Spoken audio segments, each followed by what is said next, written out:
Sheet जो liability balance sheet है, liability include loans है, अकाउंट्स पेबल है, मोर्टगेजेस है, डिफर्ड रेवेन्यूज है, बॉन्ड्स है, वारंटीज है, एक्रूड एक्सपेंस है। इन सब में सबसे पहले बात आती है बैलेंस शीट की। लायबिलिटी में तो बैलेंस शीट बताया था कि बैलेंस शीट दोनों को अगर अलग किया जाए, ठीक है, बैलेंस दोनों को अलग किया जाए तो बराबर करना, बैलेंस बराबर, ठीक है, बैलेंस शीट बराबर, यानी कि टैली सबसे पहले बताया था टैली, ठीक है, और टैली बताया था कि मिलान करना, ठीक है, बराबर करना, दोनों अमाउंट जो होगा वो बराबर होगा, यानी कि बैलेंस शीट उन हर चीज़ों का बैलेंस शीट बना सकते हैं आप, चाहे एक्सपेंस हो, चाहे कोई सर्विस हो, ठीक है, चाहे कोई आप अमाउंट आपके पास पैसे हैं, उन सब का क्या करते हैं बैलेंस शीट बना सकते हैं। और बैलेंस शीट आपको ऐसा नहीं है कि बैलेंस शीट को आपको यही करना है। सबसे पहले टॉपिक क्या होता है, जनरल एंट्री होती है, ठीक है, उसके बाद आपको बैलेंस शीट ही बनाना है, ठीक है, टैली के अंदर। उसके बाद लायबिलिटीज इंक्लूड लोन्स, ठीक है, उसके बाद बताया गया कि दायित्व के आधार पे आपको लोन्स मिल सकते हैं कंपनी द्वारा, ठीक है। अकाउंट्स पेबल है, अकाउंट्स पेबल है तो यहाँ पे आपको पता चलता होगा खाते से ही पेमेंट किया सकते हैं, ठीक है, खाते से ही पेमेंट किया सकते हैं। उसके बाद आपको मोटरसाइकिल का बारे में बताया गया, यानी कि बंधक, इसके बारे में बताया गया कि बंधक जो भी होगा उनका अलग से हाँ अलग से उनको एक बनाया गया है, उनके लिए फाउंडेशन बनाया गया है कि आपको जो भी पे करने होंगे। उसके बाद है डिफर्ड रेवेन्यूज है, अस्थगित राजस्व, गवर्नमेंट द्वारा या किसी कंपनी द्वारा वसूला गया टैक्स राजस्व होता है, ठीक है, और यहाँ वसूला गया राजस्व से संबंध है, रिलेशन है। उसके बाद बॉन्ड्स है, वारंटीज है। बॉन्ड्स आपको पता ही है, सबसे अच्छा एग्जांपल आपको बताएं कि आपको कोई भी अगर आप एफडी करने जा रहे हैं, एफडी फिक्स्ड डिपॉजिट, हाँ भैया क्या बोलते हैं, फिक्स्ड डिपॉजिट बोलते हैं ना। अब फिक्स डिपॉजिट को अगर आप जा रहे हैं 2 लाख रुपये पेमेंट जमा कर रहे हैं बैंक में और एफडी कर रहे हैं, तो उसका क्या होगा, एक बॉन्ड मिलेगा, ठीक है, उस संस्था द्वारा एक बॉन्ड दिया जाएगा। उस बॉन्ड को आपको रखना होगा, जितने टाइम तक को आपको देंगे, एक टाइम जोन देंगे कि उस टाइम के अंदर आपको आगे फिर से उसको रिन्यू कराना है, ठीक है, तो बॉन्ड मिलता है।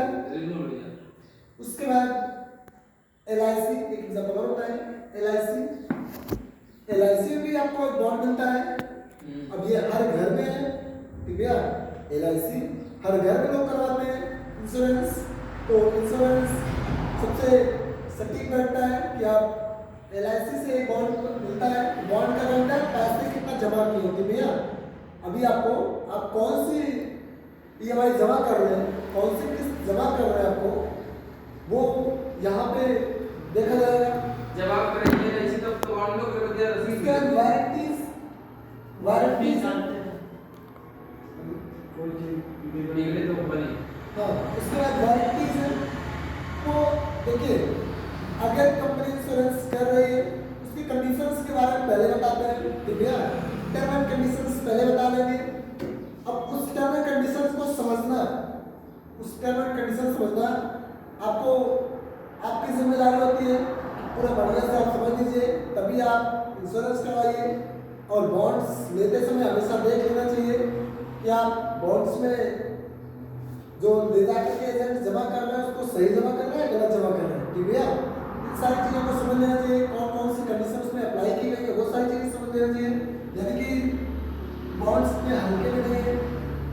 उसके बाद वारंटीज है, वारंटीज बारे में बताने के लिए कि आपके पास अगर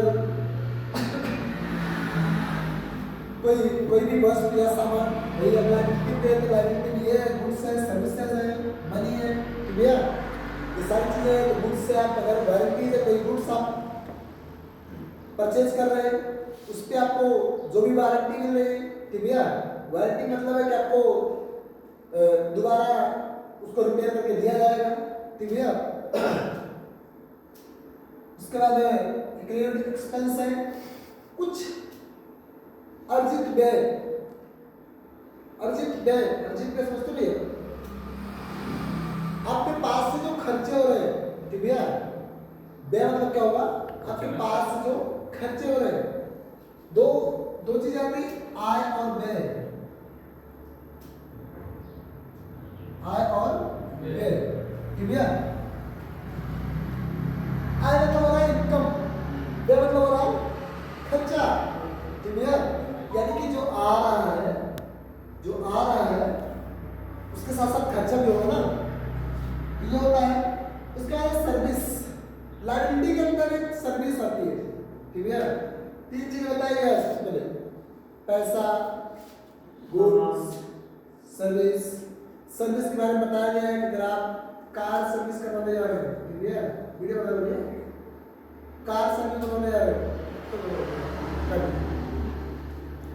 बस सही है, ठीक है। अगर आप कार सर्विस करवाने जा रहे हो, कार सर्विस करवाने जा रहे हो, उसका सर्विस चार्ज देना होता है, ठीक है। वो आपकी लायबिलिटी है, वो आपकी जिम्मेदारी है कि कोई सर्विस करने वाला अगर सर्विस कर रहा था तो उसकी लायबिलिटी आपके ऊपर है, ठीक है, कि आप उसको कुछ ना कुछ पे करेंगे, पैसे पे करेंगे, ठीक है।